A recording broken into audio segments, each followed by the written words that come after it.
One day in January 2004, I texted my cycling friend Debbie asking if she wanted to meet up for a ride.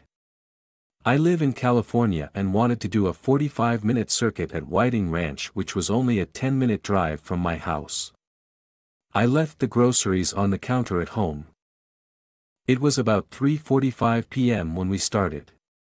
I was approaching a blind corner and saw a man in the middle of the trail with another bike leaning against a bush.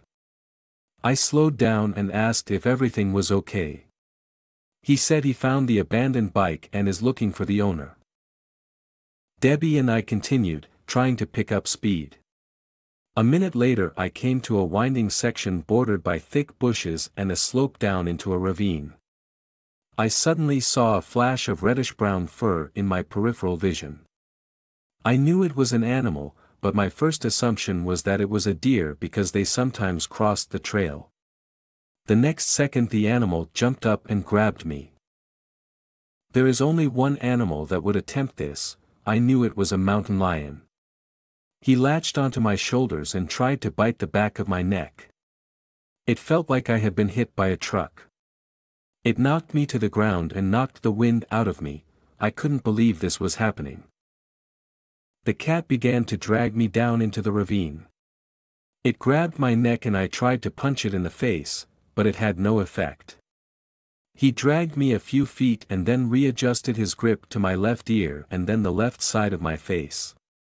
I realized it was working its way up the front of my neck. At that point I was trying to yell at Debbie and I saw her. She was yelling too and in a tug of war with the cat on top of me. It grabbed my head and she grabbed my calf to keep it from pulling me into the ravine.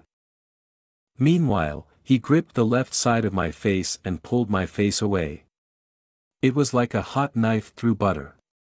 I started to say goodbye to Debbie as she tried to grab my neck.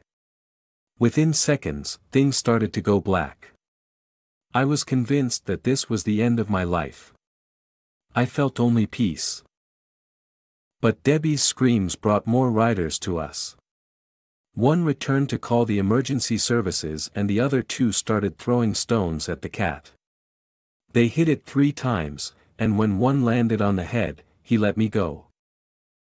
I figured it out shortly. I remember being very shocked to wake up, and the cat was gone. I was choking on my own blood and felt like I was drowning. The left side of my face felt like someone had attached a stake to it. My next concern was whether I could see out of my left eye. When I realized I could, that was the first moment I thought I was going to be okay. It took 19 minutes from the time 911 was called to the arrival of paramedics. As the helicopter flew overhead, the pilot saw the cat crouch, waiting for another opportunity. Sheriff's deputies later found the body, which was identified as Mark Reynolds. He was killed by a cat earlier. The abandoned bike was his. That night I went into surgery for 6.5 hours. After 4 months I got back to riding.